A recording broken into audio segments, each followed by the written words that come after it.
काफी cash generation हो रहा है। पैराडोर जो है यूरोपियन कंपनी, में आपको बताऊं कि बहुत बढ़िया काम कर रहे हैं। हालांकि यूरोप में कोविड का इतना ज्यादा सिचुएशन स्टिफ है, लेकिन हमारा जर्मन ऑपरेशन और ऑस्ट्रियन ऑपरेशन काफी हद तक चल रही है। और मैं आपको बताऊं, मार्च एंड की रिजल्ट्स आने में अभी देर है, इसके बारे में बात नहीं कर सकते हैं, लेकिन आप देखेंगे कि जो उनका प्रॉफिटेबिलिटी पहले थी जबकि हम लिए नहीं थे एक साल पहले, और एक साल में उसका काफी इंप्रूवमेंट हमने कर लिया है। और अभी भी जबकि यूरोप में इतना प्रॉब्लम है, वो बिजनेस काफी हद तक अपने आप को चला पा रहे हैं, तो उससे भी कैश जनरेट हो रहा है। तो ये सारा चीजें जो है यूरोप से काफी लो इंटरेस्ट में हमें पैसे मिले हैं। तो ये सब चीजों को हम कॉन्ग्रीगेट करके कोशिश कर रहे हैं जितना हद तक हो सकता है हमारा जो डेट यहाँ पर है उसको हम रिपे करें। ओके, तो साहब आप बात करते हैं सेल्स की, और आई मीन टॉप लाइन की बात करते हैं। आई मीन अल्टीमेटली बेचना तो माल है, और रियल एस्टेट जो है वो एक बहुत बुरे शेप में है सर इस वक्त। और लॉकडाउन से पहले अगर आप देखें कोई अच्छी स्थिति नहीं थी, और अल्टीमेट अगर आप देखें जो एंड यूज़र बायर था वो बाजार से नदारत था। फिर आगे आपका कोविड-19, हालांकि केंद्र सरकार ने अगर आप देखें काफ़ी बड़ा राहत पैकेज दिया है, लेकिन आपको डिमांड रिवाइवल जो है वो अब कब तक, क्योंकि ये पूरा का पूरा रिकवरी प्रोसेस जो है वो एक और बार डेफर हो गया है।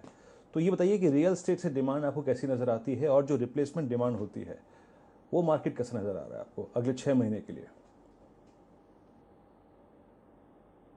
जी, रियल एस्टेट का डिमांड तो स्लो है। कोविड से पहले भी स्लो थी और कोविड के बाद तो और ज्यादा स्लो है। मुझे लगता है कैश अवेलेबिलिटी, एक्सेस इन्वेंट्री, ये सारा चीजें वहां रहेंगे। लेबर प्रॉब्लम्स भी रहेगा बिकॉज बड़े सिटीज में से जो है माइग्रेशन ज्यादा हो रहा है। तो हमें उम्मीद नहीं है कि नेक्स्ट 2 क्वार्टर में जो है ये डिमांड फुल्ली वापस आएगा, उससे ज्यादा लग सकता है। तो हम जो है ग्रीनर पैस्चर इंडिया में देखते हैं, और हमारा प्रोडक्ट बहुत स्ट्रांग है। आप ब्लॉक्स बोले, हम पैनल्स बोले, एक ब्रांड है जो इन्होंने क्रिएट किया हुआ है। उसी ब्रांड के थ्रू हम जो है ग्रीनर पैस्चर में टियर 2 टियर 3 सिटी में जा रहे हैं, और उससे डिमांड को रिवाइव कराने की पूरा कोशिश कर रहे हैं। काफी हद तक हम सक्सेसफुल हुए हैं इस महीने, और भी आगे चल के हमें लगता है जब गवर्नमेंट के जो पैकेजेस हैं, जिसके लिए फॉर इंस्टेंस आपका गवर्नमेंट का CLSS जो पैकेज है, जिसका क्रेडिट लिंक सब्सिडी है, उससे भी काफी रियल एस्टेट को फायदा मिलेगा ऐसा लगता है हमें, और हमें हमारे बिजनेस को और आगे जाके बेनिफिट मिलेगा। Okay, this was about top line, लेकिन सर अब बात करते हैं मार्जिन्स की आपकी। अब आप देखिए कि सर आपका जो इनपुट कॉस्ट का जो एक बड़ा कंपोनेंट होता है सीमेंट प्राइसेस, अगर आप पिछले 3 महीने देखें तो सीमेंट प्राइसेस काफ़ी फर्म हुए हैं।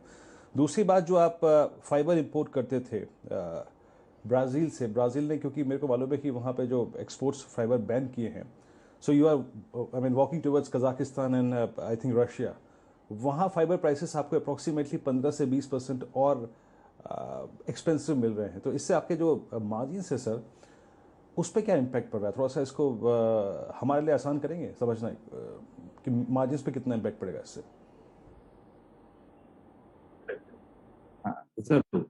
तो मार्जिन्स का जहां तक सवाल है, सबसे पहले तो अगर बिजनेस टॉप लाइन रूफिंग का सस्टेन करे, जो कि अभी हमें जो दिखने में आ रहा है 21-22 तारीख से, पिछले महीने जब हम शुरू किए हैं प्लान्स को, और आज तक गवर्नमेंट गाइडलाइंस के अराउंड जो भी हम कर रहे हैं, काफी होल्ड की है।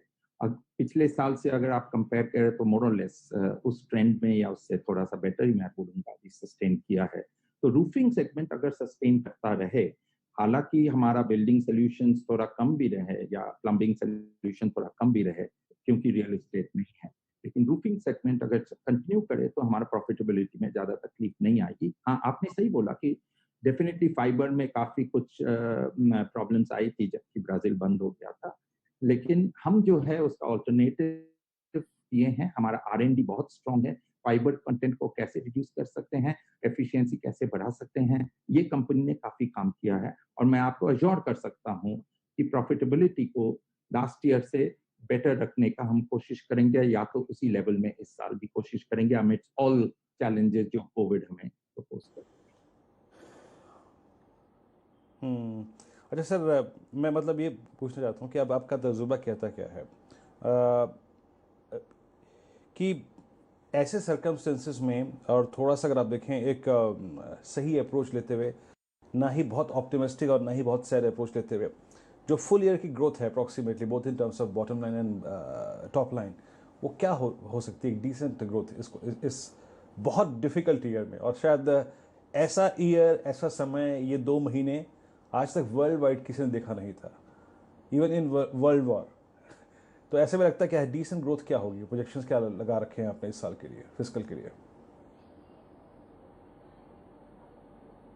देखिए, कोई भी प्रोजेक्शन आज की डेट में मायने नहीं रखेगा, क्योंकि अनसर्टेनिटीज बहुत ज्यादा है।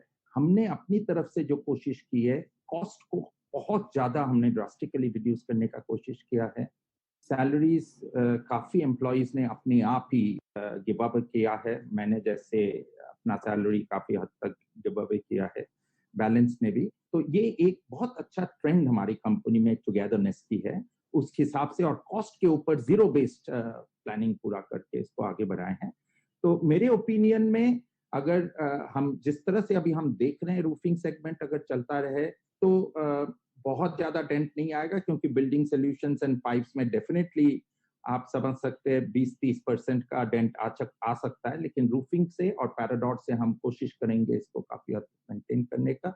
बाकी बाद में कैसे डेवलप करता है, ग्रीन जोन्स अगर चेंज होता है जो कि अकस्मात होने की चांसेस है, तो उस हिसाब से हमें फिर देखना पड़ेगा। बहुत डिफिकल्ट है एट दिस स्टेज में पूरा साल का कोई प्रोग्नोसिस दे पाऊं, लेकिन हमारा उम्मीद तो यही रहेगा कि एटलीस्ट कंपनी को जितना हद तक आगे ले जा सकते हैं बोथ प्रॉफिटेबिलिटी एंड नंबर्स पे हम करेंगे।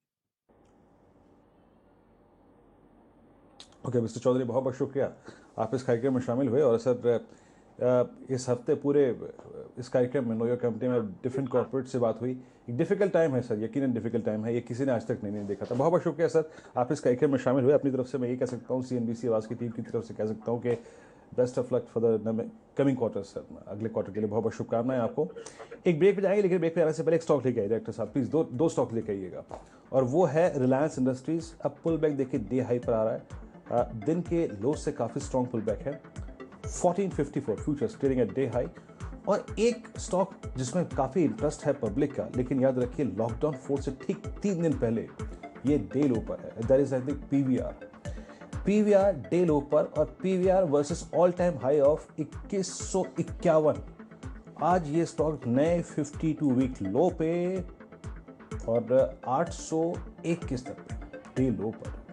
बड़ा इंटरेस्टिंग स्टॉक है ये रिलायंस, डे हाई पे आना इंडेक्स के लिए अच्छी खबर है। इन सब अगर आप देखें पहलुओं पे बारीकी से बातचीत होगी छोटे से ब्रेक के बाद। आखिरी स्टॉक देखिए शैल जी और साथ ही साथ प्रदीप के साथ। नमस्कार।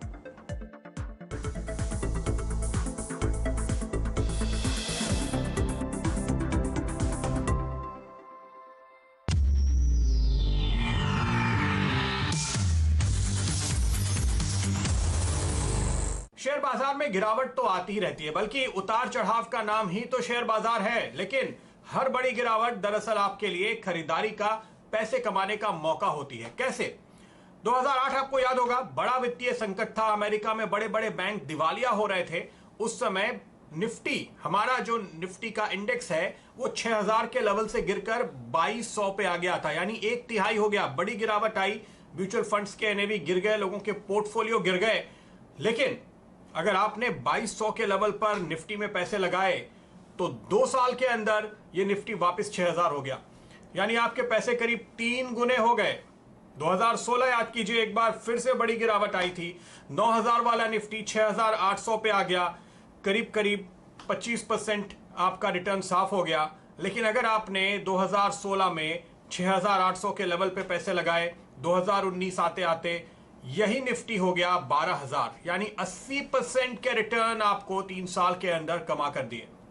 यानी इतिहास गवाह है, शेयर बाजार में आने वाली हर बड़ी गिरावट दरअसल आपके लिए मालामाल होने का शानदार मौका होती है। ETF और इंडेक्स फंड में निवेश का यही है मौका।